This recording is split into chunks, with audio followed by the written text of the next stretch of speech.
بسم الله الرحمن الرحيم.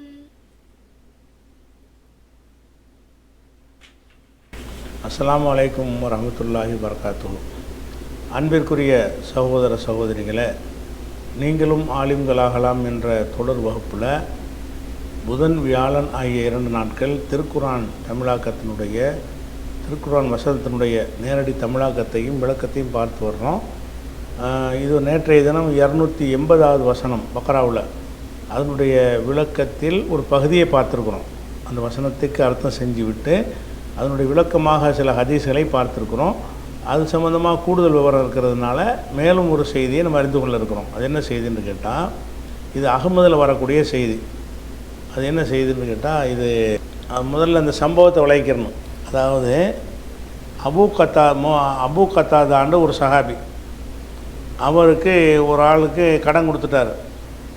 கடன் வசூலிக்கணும். வசூலிக்கிறதுக்காக இவர் அந்த ஆளை தேடி போகிறாரு. கடன் கொடுத்த வட்டி கடன் இல்லை, சும்மா கடன் கொடுத்தது, சும்மா கடன் கொடுத்துருக்கிறாரு. கொடுத்த கடனை வாங்குறதுக்காக வேண்டி போய் என்ன செய்கிறாரு, கேட்குறாரு. வீட்டில் போகிறார். கேட்ட உடனே ஒரு வீட்டிலேருந்து சின்ன பையன் வெளியே என்ன செஞ்சிட்டாருன்னு கேட்டால், இந்த சின்ன பையன் ஒருத்தன் வெளியே என்ன செய்கிறான்னு கேட்டால், ஆள் உள்ளே இருக்காரு, நம்ம வீட்டில் தான் இருக்கார் அப்படின்றாங்க. அப்போ கூப்பிட்டு இருந்தாலும் நெஞ்சார் வெளியே வர்றாரு. வெளியே வந்தவுடனே, அப்போ நீ இங்கே இல்லைன்னு சொல்லியிருக்கிற, ஆனால் நான் இங்கே இருக்கிறதா எனக்கு தெரிஞ்சிருச்சு அப்படின்னு அவர் சொல்கிறாரு.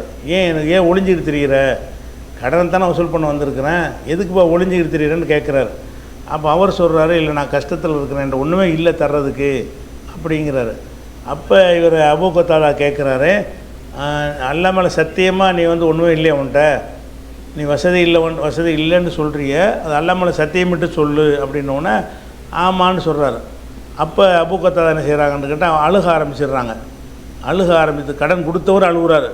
சொல்லிட்டு சொல்கிறாரு, ரசூலுல்லாஹ் சொல்கிறத நான் கேட்டிருக்கிறேன், யார் கடனாளியுடைய கடனை அவகாசம் தருகிறாரோ அல்லது தள்ளுபடி செய்கிறாரோ அவருக்கு அரசுடைய நிழலில் அல்லாஹ் நிழல் கொடுப்பான் என்று சொல்ல கேட்டிருக்கிறேன், அதனால் நீ தர வேண்டியதில்லைன்றார்.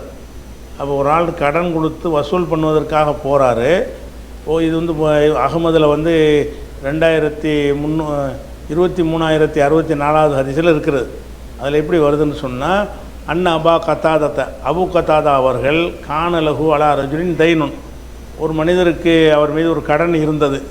இப்போ கான தீஹி எத்த காலாகு, அவர் அவர்கிட்ட கடனை கேட்டு வருபவராக இருந்த உடனே இப்போ எஹ்தபி மின்ஹு, அப்போ அவர்லேருந்து ஒளிய ஆரம்பிச்சிருவார். எஹ்தபன்னா ஒளிஞ்சிக்கிறது. இவர் கடன் கேட்டு போனார்னு சொன்னால் வீட்டில் இல்லாத மாதிரி காட்டிக்கிடுவார். வெளியே வீட்டில் இல்லைன்னு வீட்டில் உள்ளவங்களாம் சொல்லி அனுப்பிடுவாங்க. அப்போ அந்த மாதிரி ஒளிந்து கொண்டு இருந்தார்.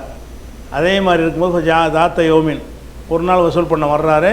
இப்போ ஹரஜ சபியுன், ஒரு சின்ன பையன் வெளியே வந்துட்டான். அவர்கிட்ட சின்ன பையனுக்கு பொய் சொல்ல தெரியாது. அவன்கிட்ட கேட்குறாரு, எங்கேப்பா வாப்பா எங்கப்பாண்டவுடனே, நாம் ஹோஃபில் பைத்தி, அவர் வீட்டில் இருக்கிறாரு அப்படின்னு, ஹசீரத்தன், அவர் ஒரு உணவை சாப்பிட்டுட்டு இருக்கிறாரு அப்படிங்கிறாரு.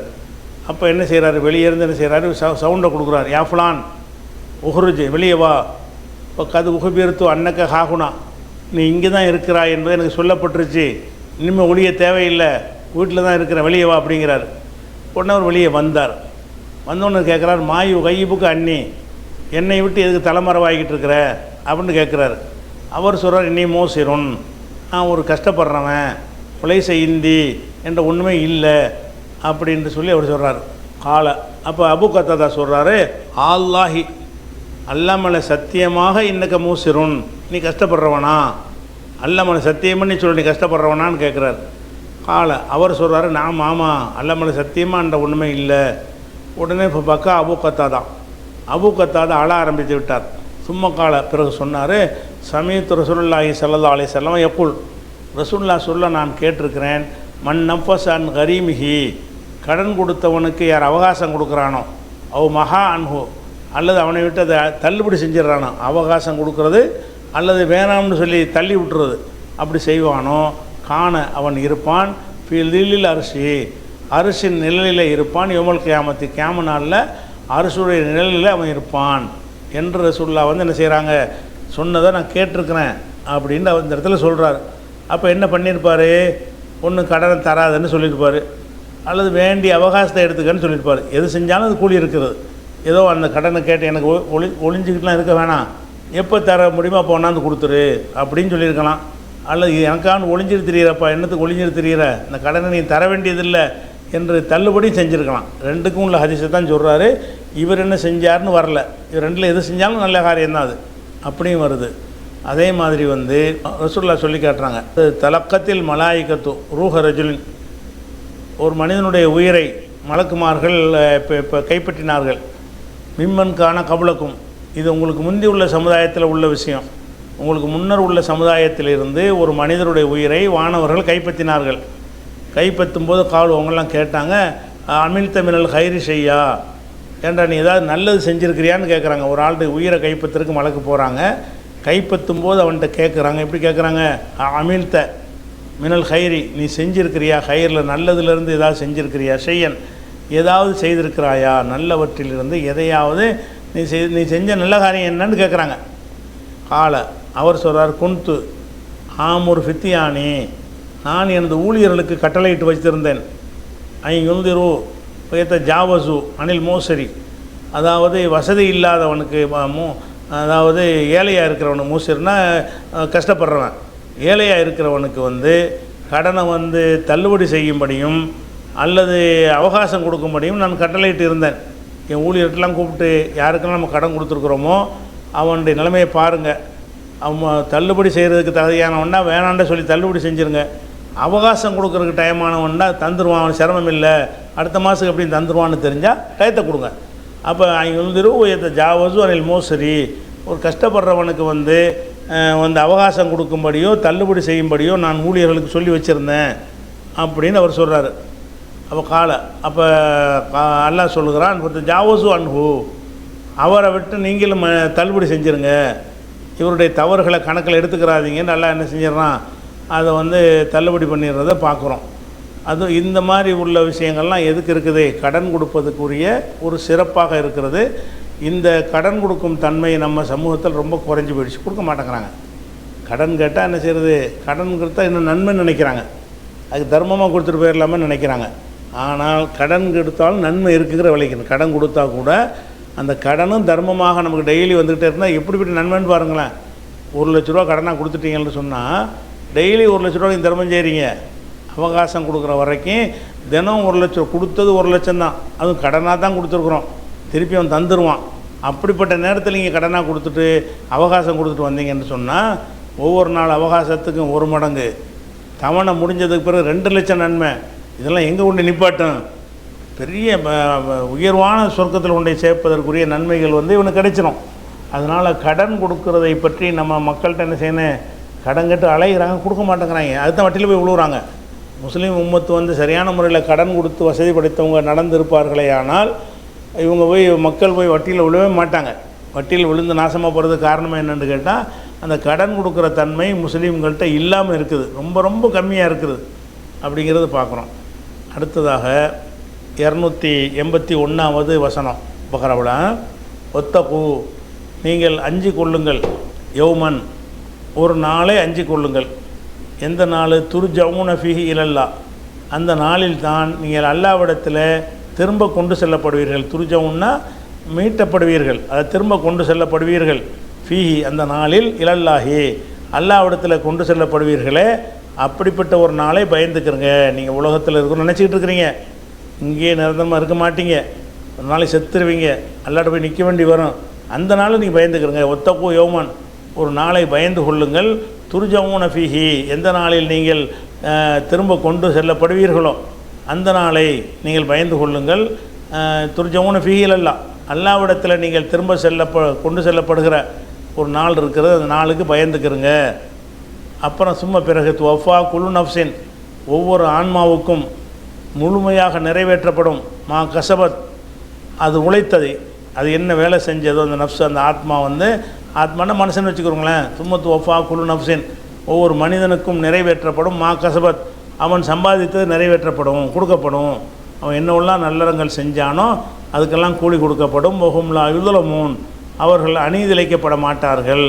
அப்படிப்பட்ட ஒரு நாள் இருக்குது. இது ஒட்டுமொத்தமாக ஒரு சாராம்சம். இஸ்லாத்தினுடைய பேசிக்கே இதுதான். நீங்கள் இஸ்லாம் மார்க்கத்தில் இருக்கிறதே அந்த நாளில் நம்ம வெற்றி பெறணும் என்பதற்காக தான் இருக்கணும்.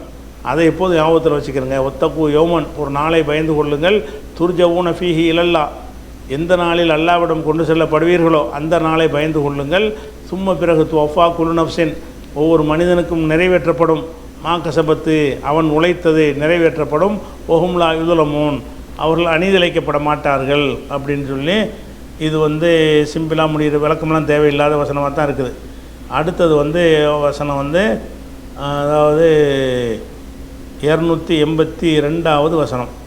282வது வசனமாச்சா. இந்த 282வது வசனத்தை பொறுத்த வரைக்கும் பக்கராவில் 282வது வசனம் இருக்கு இல்லையா, இதுதான் குரானில் உள்ள பெரிய ஆயத்து. குரானில் இருக்கிற நிறைய சொற்களை கொண்ட, நிறைய எழுத்துக்களை கொண்ட பெரிய ஒரு ஆயத்தை சொல்லுன்னு சொன்னால் இந்த ஒரு ஆயத்து மட்டுமே ஒரு அரை பேஜுக்கு வரும். அவ்வளோ பெரிய வசனம். இவ்வளோ பெரிய வசனம் வேறு எங்கேயும் குரானில் கிடையாது. அதனால் இது நிறைய செய்திகள் இதில் அடங்கியிருக்கிறது. சரியா, அந்த வசனத்தை பார்க்க போகிறோம். 282. யா அய்யுஹல்லதி நாமனு, நம்பிக்கை கொண்டவர்களே, இதா ததாயன்தும் விதைனின், ஒரு கடனை நீங்கள் ஒருத்தர் கடன் கொடுத்தீர்களேயானால், இலா அஜலின் முசம்மா, காலக்கெடுவோடு கடன் கொடுத்தால். அஜல் என்றால் தவணை, முசம்மான்னா குறிப்பிடப்பட்ட தவணை. குறிப்பிட்டப்பட்ட தவணை அளவு கடன் கொடுப்பது 2 வகை இருக்கிறது. என்ன வகை என்று கேட்டால், காலையில் வண்டி சாயந்தரம் தர்றேம்மா, இது ஒரு கடன். அல்லது நாளைக்கு தந்துடுறேம்மா, அந்த மாதிரி வாங்குகிற கடன் இருக்குது. இன்னொன்று இல்லைங்க நான் கடன் தாங்க, எனக்கு எப்போ வசதி வருதோ அப்போ தருவேங்கிறான். இதெல்லாம் சேர்ந்து ஒரு வகை. இன்னொரு வகை என்னென்னு கேட்டால், காலக்கெடுவோடு கொடுக்குற கடன். கடன் 2 வகை இருக்கிறது. கடன் கொடுக்கும்போதே 1 மாதத்தில் தந்துடணும், 2 மாதத்தில் தரணும், 10 நாளில் தரணும்னு கடன் கொடுக்கும்போது டயத்தையும் போட்டிங்க. இந்த டயத்தை போட்டிங்கன்னு சொன்னால் அதைத்தான் எழுதி வைக்கணும்ன்ற சட்டம் இருக்குது. டைம் போடாத எழுதி எப்போனாலும் தரலாங்கிற மாதிரி எழுதி வைக்கணும். எப்போ தரணுங்கிறலாம் சர்ச்சை வருமே தவிர தரணுங்கிற பேசிக்கில் சர்ச்சை வராது. அதனால் எல்லாம் எப்படி பிரிக்கிறான்னு கேட்டால், நீங்கள் தவணை போட்டு கடன் கொடுத்தீங்கன்னு சொன்னால் எழுதிக்கிறங்க. யா அய்யுஹல்லதி நாமனு, நம்பிக்கை கொண்டவர்களே, இதா ததாயன்தும் விதைனின், ஒரு கடனை ஒருத்தருக்கு நீங்கள் கொடுத்து கொண்டால். ததாயன்னு சொன்னால் ஒருவருக்கொருவர் கடன் கொடுத்து கொள்வது. இதா ததாயன்தும், ஒருத்தர் கடன் கொடுத்தீர்களே ஆனால், விதைனின், ஒரு கடனை கொடுத்தீர்களே ஆனால், எது வரைக்கும் கடன் கொடுக்குறீங்கன்னா, இல்லை அஜலின் முசம்மன், குறிப்பிடப்பட்ட ஒரு தவணை வரைக்கும், குறிப்பிடப்பட்ட ஒரு காலம் வரைக்கும் நீங்கள் கடன் கொடுக்குறீங்க. கடன் கொடுக்கும்போது 6 மாதத்தில் நீ தரணும், 3 நாளில் தரணும் என்று டைம் கொடுத்து கடன் கொடுத்தீர்களே ஆனால், ஃபக்துபூஹு, அதை எழுதிக்கிறங்க. என்னட்டா நீங்கள் 100 நாள் டைம் கொடுத்தேன்னு சொல்லுவீங்க.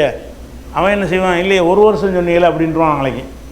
அப்போ அந்த பிரச்சனை வரக்கூடாதுன்னா என்ன செய்யணும், எழுதிடணும். இத்தனாந்தேதி கடன் வாங்கியிருக்கிறேன், இத்தனாந்தேதி இத்தனை மணிக்கு இந்த இடத்துல வச்சு உனக்கு அந்த கடனை தருவேன் என்று என்ன செய்யணும், எழுத்துமானம் வைத்துக்கொள்ளுங்கள். டைம் போடாமல் கடன் கொடுத்தீங்கன்னா எழுத்துமானம் தேவையில்லை. டைம் போடாமல் கடனை கொடுக்குறோம், நீ விரும்பையில் தாடா, எப்போனாலும் தாடான்னு சொல்லி அனுப்பிவிட்டோம்னு சொன்னால் அந்த தொகையிலெல்லாம் மோசடி பண்ண மாட்டாங்க. அன்றைய மக்கள்லாம் வாங்கின கடனில் 1 லட்சம் வாங்கிட்டு 50,000 சொல்ல மாட்டான். எதில் தான் பிரச்சனையை கிளப்புவான், என்னது 5 வருஷம் டைம் கொடுத்தீங்கல்ல, நான் 5 வருஷம் ஆகலையிலன்னு கேட்பான். நீங்கள் 5 வருஷம் கொடுத்துருக்க மாட்டீங்க, 1 வருஷம் தான் கொடுத்துருப்பீங்க. அப்போ அதில் ஒரு சர்ச்சை வந்துச்சுன்னு சொன்னால், இதில் நாளை பின்ன பிரச்சனை வரக்கூடாது, நீங்கள் கடனையும் கொடுத்துட்டு மனஸ்தாபத்தில் போய் முடியக்கூடாதுங்கிறதுக்காக எல்லாம் என்ன பண்ணுறான்னா, எழுத்துமானத்தில் கொண்டு வந்துருங்க. யா அய்யுஹல்லதி நாமனு, நம்பிக்கை கொண்டவர்களே, இதா ததாயன்தும் விதைன், ஒருத்தர் நீங்கள் கடன் கொடுத்தீர்களே ஆனால், இல்லை அஜலின் முசம்மன், குறிப்பிடப்பட்ட ஒரு தவணை வரைக்கும், காலக்கெடு வரைக்கும், அதாவது டைம் போட்டு கடன் கொடுத்தீர்களே ஆனால், ஃபக்துபூஹு, அதனை நீங்கள் எழுதுங்கள், பதிவு செய்து கொள்ளுங்கள். இந்த பதிவு செய்து கொள்ளுங்கள்ங்கும்போது அன்னைக்கு இருந்த சமுதாயத்தில் எல்லாருக்கும் எழுத தெரியாது, எழுத தெரிஞ்சும் கம்மியாக இருப்பாங்க. அப்போ கடன் கொடுக்கும்போது எழுதுறதுக்கு என்ன செய்வாங்கன்னா, தெரிஞ்சால கூப்பிட, தம்பிங்க வாப்பா நீங்கள் கொஞ்சம் எழுதி தந்துரு அப்படின்னு சொல்லி தெரிஞ்சால விட்டு எழுத சொல்லுவாங்க. அதுக்கு தான் அப்படி எல்லாம் சொல்கிறோம். ஒல் எக்துப், எழுதட்டும், பைனக்கும், உங்களுக்கு மத்தியில் காத்திபுன், எழுதக்கூடியவன் எழுதட்டும், பில் அதில் நீதியாக எழுதட்டும். உங்களுக்கு எழுத தெரிஞ்சால் நீங்கள் எழுதிக்கிறங்க. நீங்கள் எழுத படிக்க தெரியாமல் இருப்பீங்க, இந்த கடன் கொடுத்த விஷயம் வருது, அப்போ என்ன செய்யணும், ஒரு எழுதுகிற ஆளை கூப்பிடுங்க, வாப்பா நான் என்ன ஒரு கடன் கொடுத்துருக்குறேன், இவ்வளோ ரூபா கொடுத்துருக்குறேன், இவ்வளோ நாளில் தரேன்னு சொல்லியிருக்கிறாரு, அதை எழுது அப்படின்னோடனே அவர் எழுதணும். அப்போ ஃபக்துபு, எழுதி கொள்ளுங்கள், ஒல்லித்து பைனக்கும் காத்திவன், ஒரு எழுத்தர் உங்களுக்கு மத்தியில் எழுதட்டும், பில் அதில் நீதியாக எழுதட்டும். அவர் எழுதுறாரு, காசை வாங்கிட்டு 100 நாள் அவகாசத்தை 200 நாள்னு போட்டு எழுதி கொடுத்துடக்கூடாது. என்ன உள்ளதோ அதை எழுதினவர் நீதியாக அவர் எழுத பிடிக்க தெரியாதவனாக இருக்கிறான், இவனை ஏமாத்துறதுக்காக வேண்டி எழுதும்போது நெஞ்சிடுறது, அவனுக்கு சாதகமாக தொகையை கம்மியாக எழுதுறது, டயத்துக்கு வந்து கூட்டம் எழுதுறது, இப்படிலாம் செஞ்சுருவாங்க. அப்படி செஞ்சிடாதீங்க. ஒல்லியத்தும் பையனுக்கும் காத்திபுன், உங்களுக்கு மத்தியில் ஒரு எழுத்தர் வந்து எழுதி கொள்ளட்டும், பில் அத்லி நீதியாக எழுதி கொள்ளட்டும். அதே மாதிரி வந்து இப்போலாம் இது தேவையில்லை. இப்போ வந்து எல்லாருக்கும் எழுத தெரியும். அன்றைக்கு உள்ள சமுதாயத்தில் வந்து எழுத தெரிஞ்சவர்கள் வந்து ஒரு 5% கூட இருக்க மாட்டாங்க. 95 பேருக்கு எழுத தெரியாது. உம்மி சமுதாயத்துக்கு பேர் உம்மின்னு பேர்.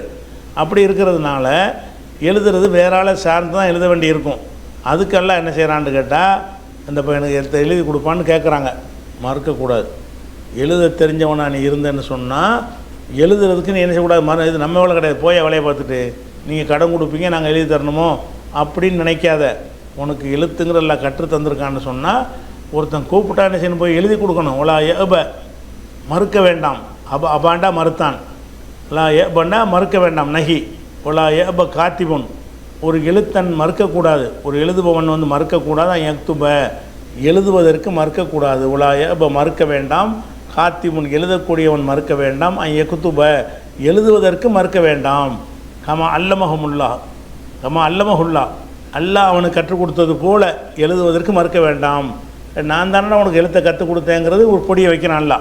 நீ மறுக்கிறியே, உனக்கு இந்த எழுத்தை கற்றுக் கொடுத்த நான் தானே, அந்த நான் உனக்கு கற்றுக் கொடுத்தது போல நீ செய்ய, எழுதுறதுக்கு நீ மறுக்காதே. எனவே பொல்யக்துப் அவன் எழுதி தர வேண்டும் கட்டளை. எழுத தெரியாதவர்கள் கடன் கொடுத்துக்கிட்டார்களே, ஆனால் எழுத தெரிந்தவர்கள் என்ன செய்யணும், அதை வந்து எழுதி கொடுக்கணும். அப்படி எழுதி கொடுக்கும்போது அதுக்கு வாசகம் அமைப்பு இருக்குல்ல, அந்த வாசகத்தை அமைப்பை வச்சே நிறைய கள்ளத்தனம்லாம் பண்ணலாம். என்ன வாசகம் போடுறதுங்கிற வச்சு விஷயம் இருக்குது. அப்போ அதுக்கு எல்லாம் என்ன செய்கிறான்னு கேட்டால், இந்த கடன் கொடுத்தவன் கடன் வாங்கினவன் எழுத்தர் 3 பேர் இப்போ இருக்கிறாங்க. ஒருத்தன் கடன் கொடுத்தவன், ஒருத்தன் கடன் வாங்கினவன், ஒருத்தன் எழுத வந்தவன். இந்த 3 பேர் இருக்கிறாங்கல்ல, இந்த 3 பேரில் வந்து எழுதுகிறவன் வந்து எழுத்து வேலையை செய்வான். இந்த எழுதக்கூடிய வாசகத்தை யார் சொல்லணும், அவன் இஷ்டத்துக்கு எவனாக எழுதிடக்கூடாது. எவன் கொடுத்தான்னு அவன் சொல்லுவான். அவன்கிட்ட என்ன செய்யணும், அவன் சொல்கிறபடி எழுதணும் வாசகத்தை. இத்தனாம் தேதி இந்த இடத்துல இவ்வளோ ரூபாய்க்கு அப்படின்னு அவகாசம் சொல்கிறான்ல, இது எல்லாத்தையுமே யார் எழுதணும்னு கேட்டால், ஏன்னா கொடுத்தவனுக்கு தான் கூடுதல் பங்கு இருக்குது, இழப்பவனுக்கு தானே இருக்குது, வாங்கினவனுக்கு பெரிய ஒரு ரோல் கிடையாது, திருப்பி கொடுக்குறது மட்டும்தான். அப்படிங்கிறதுனால இந்த கடன் கொடுத்தவன் சொல்கிற கேட்டு தான் நீ எழுதணும். எப்படி சொல்கிறான்ல, பொல்யக்து எழுதட்டும், யும்லில் என்று சொன்னால் அம்லான்னா டிக்டேட் பண்ணுறது. டிக்டேட்னு சொன்னால் நான் சொல்லுவது நீங்கள் எழுதுவது. அம்லான்னு சொன்னால் பிறர் எழுதுவதற்காக வேண்டி இன்னொருவர் சொல்லுவது. அந்த காலத்தில் ஹதீஸ் கலை நூல்கள்லாம் இருக்குல்ல, ஹதீஸ் கலை நூல்களில் வந்து சில அறிஞர்கள் வந்து எழுத பிடிக்க தெரியாதவங்க இருந்திருக்கிறாங்க. ஆனால் யாவோ சக்தி அப்படி அவங்க என்ன செய்வாங்க, எழுத்துற கூப்பிட்டு சொல்ல எழுதுப்பாம்பாங்க. அவர் ஹதீஸ் தொகுப்பாளர் அறியப்படுவார், ஆனால் அவர் வாசிக்க தெரியாது, மனப்பாடத்தில் எல்லாமே தெரியும். அந்த மாதிரி இருக்கிறதுனால அந்த டிக்டேட் பண்ணுற வார்த்தைக்கு பேர் என்னென்னா ஒல் யும்லில்னு சொன்னால் அம்லலை என்பதில் என்ன வர்றேன், ஒல் யும்லில். அதாவது யும்லில்னா வந்து டிக்டேட்டுக்கு என்ன சொல்கிறது, அதான் எடுத்து சொல்லட்டும். ஒல் யும்லில் வாசகத்தை சொல்ல வேண்டும். அல்லது அலைஹில் ஹக்கு யாருக்கு உரிமை இருக்கிறதோ, அதாவது கடன் கொடுத்தானோ யாருக்கு உரிமை இருக்கிறதோ அவன் அந்த வார்த்தையை சொல்லட்டும். அவன் சொல்லப்படி தான் எழுதணும். உங்கள் இஷ்டத்துக்கு எழுத தெரிஞ்சனால நீங்களே வாசகத்தை போட்டு வேறு அர்த்தம் வர்ற மாதிரி நல்லா ஏமாத்துகிற மாதிரி செட்டிங்கான வார்த்தையெல்லாம் போட்டு செஞ்சிடக்கூடாது. அவனுக்கு எழுத தெரியாட்டா கூட அவன் என்னப்பா சொல் வாசகத்தை சொல்லு, இன்னாருடைய மகன் இன்னாருக்கு இத்தனாம் தேதி இவ்வளோ கொடுத்தாண்டு அவர்கிட்ட தான் வாசகத்தை என்ன செய்யணும் கேட்கணும். அவர் சொல்கிற வாசகத்தான் நீங்கள் எழுதணும். எப்படி செய்யணும், பொல்யக்து எழுதி கொள்ளட்டும். யும்லில் என்றால் அவன் வந்து எடுத்து சொல்லட்டும். அல்லது அலைஹில் ஹக்கு யார் மீது கடன் இருக்கிறதோ பொறுப்பு இருக்கிறதோ, அது எவன் கடன் கொடுக்குறானோ அவன் வந்து எடுத்து சொல்லட்டும். அப்படி சொன்னோன்னு எழுதணும். எழுதும்போது எத்தகையில்லாக ரப்பஹு அவனுடைய இறைவனாகிய அல்லாவை அஞ்சு கொள்ளட்டும். எழுதுறோம் என்ன செய்யணும், நம்ம எழுதுகிறோம் அமானிதமாக நம்ம நம்பி சொல்கிறான், அவனுக்கு வாசிக்க தெரியாது, நான் என்ன எழுதுனா தான் நான் 1,05,000 கூட எழுத முடியும். எழுதுனா வந்து இவன் ஏமாந்து போயிடுவான், சரின்னு வாங்கிட்டு போயிடுவான். பிறகு பார்த்தா பெரிய பாதிக்கப்பட்டுருவான் அப்படின்லாம் இருக்குதுன்னு சொன்னால் நீ என்ன செய்யணும்? எழுதுறவனுக்கு இறையச்சம் இருக்கணும். இவன் கடன் கொடுத்தவன், அவன் வாங்கினவன், இவன் சொல்கிறபடி வாசகத்தை எழுது. ஒல் எத்தகில்லாக ரப்பஹு, அவனுடைய ரப்பாகிய அல்லாவை அஞ்சு கொள்ளட்டும். அஞ்சு கொண்டு ஒலா எபஹஸு, குறைத்து விட வேண்டாம். மின்ஹு, அவன் சொன்னதிலிருந்து செய்யன், எந்த ஒன்றையும் குறைத்து விட வேண்டாம். சொன்னது அப்படி எழுதணுமே தவிர நீ கொஞ்சம் குறைச்சி கூட்டி எழுதிடக்கூடாது அப்படிங்கிறது எல்லாம் என்ன செய்கிறான்? எழுத்தாளர்களுக்கு கட்டளை எடுக்கிறான். அதுக்கடுத்து சில பேர் இருப்பாங்க, எழுதவும் தெரியாது வாசிக்கவும் தெரியாது, அது ஒரு பலவீனம். அதோட ஒரு ஒரு பேயனாக இருப்பான், அதாவது ஒன்றுமே ஒன்றும் புரியாது, மடையனாக இருப்பான்னு வைங்களேன். அதாவது தெளிவாக பேச தெரியாது, தெளிவாக கருத்து சொல்ல தெரியாது. அப்படிப்பட்டவனாக இருந்தான்னு சொன்னால் அவனுக்கு எப்படி எழுதி கொடுக்குறதுன்னு ஒரு கேள்வி வருது. எழுதி கொடுக்குறதுங்கிறதுக்கு அந்த வாசகத்தையாவது சொல்ல தெரிஞ்சால் தானே எழுத முடியும். அவனுக்கு எதை முந்தி போடணும்னு தெரியாது, பிந்தி போடணும்னு தெரியாது, எழுதுகிற ஒரு மெத்தடே விளங்காது. அந்த மாதிரி ஒரு கொஞ்சம் அறிவு குறைந்தவனாக ஒரு முட்டாள் பயலாக ஒருத்தன் இருந்தானே. ஆனால் அப்போ என்ன செய்யணும்னு கேட்டால் அவர் சொல்ல விட்டு எழுதக்கூடாது. இப்போ நான் தான் கொடுக்குறேன் கடன், எனக்கு ஒழுங்காக பேச தெரியாது, எனக்கு ஒழுங்காக வாசகம் அமைக்க தெரியாது, ஒழுங்கான புரிதல் எனக்கு கிடையாது. அப்போ ஒரு நினைவாற்றல் மற்ற விஷயத்துலாம் கம்மியான ஒரு ஆளை நான் இருக்கிறேன்னு வைங்க. எழுதுறதா இருந்தால் எங்கள் வாப்பாவை கூட எழுத சொல்லலாம்.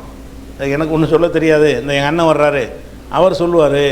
அப்போ யார் எழுத தெரியாமல் இருக்கிறீங்களோ அவங்க சார்பாக அவங்கள சேர்ந்த ஒரு ஆள் தான் சொல்லணும். எப்படி ஃபைன்கான அல்லதி அலைகள் ஹக்கு, யார் மீது ஹக்கு இருக்கிறதோ, அதாவது யார் கடன் கொடுக்குறானோ அவன் சஃபீஹன், ஒரு மந்தமாக இருந்தால், சஃபீனா ஒரு முட்டாளுங்கிறாங்கல்ல அந்த மாதிரி, ஒரு மடையனாக இருந்தால், அவு லைஃபன் அல்லது ரொம்ப பலவீனமாக இருக்கிறான், சக்கராத்துக்கால இழுத்து கிடக்குது, பேச முடியலை, அல்லது நோய்வாய்ப்பட்டிருக்கிறான், வார்த்தையெல்லாம் சொல்ல முடியலை, அப்படி இருந்தால் அவு லா எஸ்தத்தி ஓ யுமில்ல, அல்லது அவன் அந்த எடுத்து சொல்வதற்கு சக்தி பெறாதவனாக இருக்கிறான்.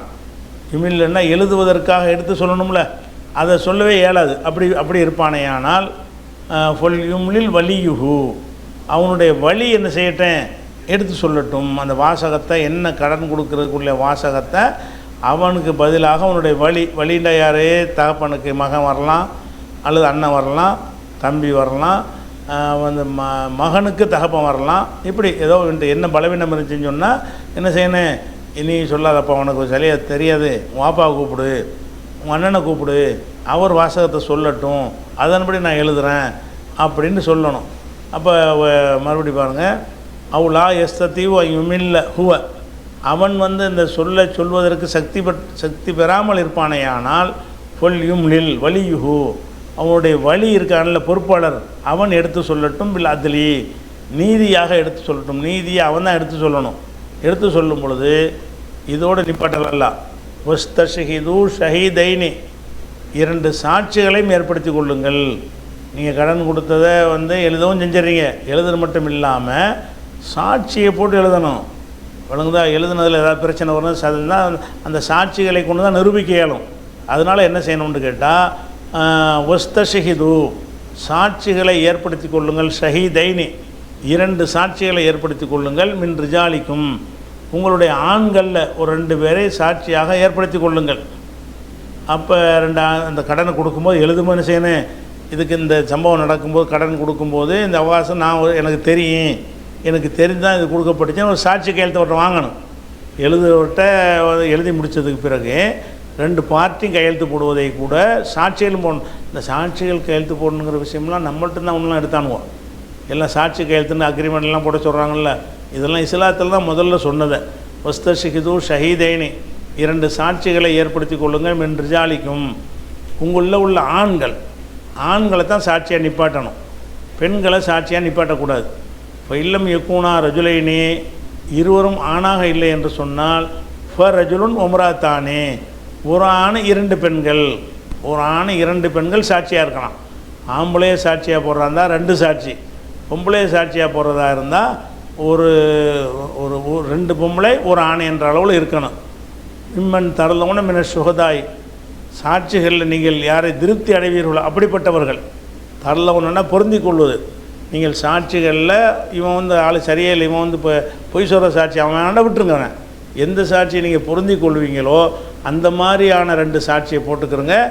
ஆணாக இருந்தான்னு சொன்னால் ஆண்களை 2 போட்டுக்கிறங்க, ஒரு 2 ஆண் கிடைக்கலன்னு சொன்னால் ஒரு ஆண் 2 பெண்ணை போட்டுக்கிறங்கன்னு இங்கே சொல்லப்பட்டிருக்கு.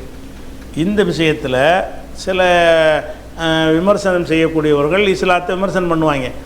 அது என்ன பொம்பளையை வந்து நீங்கள் ஒரு சாட்சி பாதி சாட்சி ஆக்கியிருக்கிறீங்க, பெண்களும் அதே மாதிரி மனிதன் மாதிரி படைப்புலான இருக்கிறாங்க, அவங்களுக்கு சாட்சி சொல்ல முடியாதா அப்படிங்கிற மாதிரிலாம் சில கேள்விகள் கேட்பாங்க. சாட்சியை பொறுத்த வரைக்கும் நீங்கள் வந்து விஞ்ஞானப்படி நீங்கள் ஆய்வு செஞ்சு பார்த்தீங்கன்னு சொன்னால் ஆணுடைய மூளை பெண்ணுடைய மூளை இந்த ரெண்டையும் ஆய்வு செஞ்சோம்னு சொன்னால் பெண்களுடைய மூளையில் வந்து ஒரு சிறப்பான ஒரு தன்மை இருக்குது. என்ன தன்மை என்று கேட்டால் எதையும் வந்து பெருசாக்கி சொல்லுதல்ங்கிற ஒரு தன்மை அவங்கள்ட்ட இருக்கிறது. சின்ன விஷயத்தையும் அவங்க வாழ்க்கையில் பெருசாக்குவாங்க, அவங்கள சேர்ந்தவங்க செய்கிற பெரிய விஷயத்தையும் சின்னதாகி காட்டுவாங்க.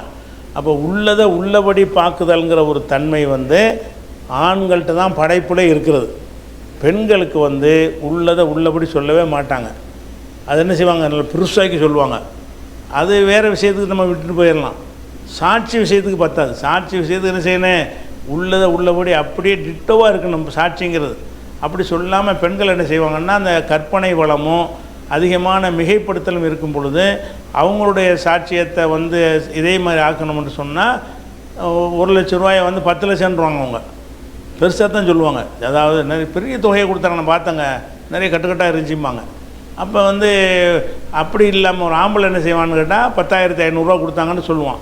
பொம்பளை இருக்கும்போது நிறைய 100 ரூபா நிறைய கொடுத்தாங்க, நிறைய அதிகமாக கொடுத்தாங்கன்னு சொல்லுவாங்க. வேண்டிய ஆளுக்கு தான் அந்த மாதிரி, அல்லது வேண்டாத ஆளுங்க இல்லைங்க சின்ன ஒரு கட்டு தாங்க கொஞ்சம் தாங்க இருந்துச்சு அப்படிம்பாங்க. அப்போ பெண்களை பொறுத்த வரைக்கும் வேண்டியவர்களுக்கு வந்து மிகைப்படுத்தி சொல்வதும் வேண்டாதவர்களுக்கு வந்து குறைவுபடுத்தி சொல்வதும் என்பது அவங்களுடைய இயல்புலையே ஒரு வழக்கமாக இருக்கிறது.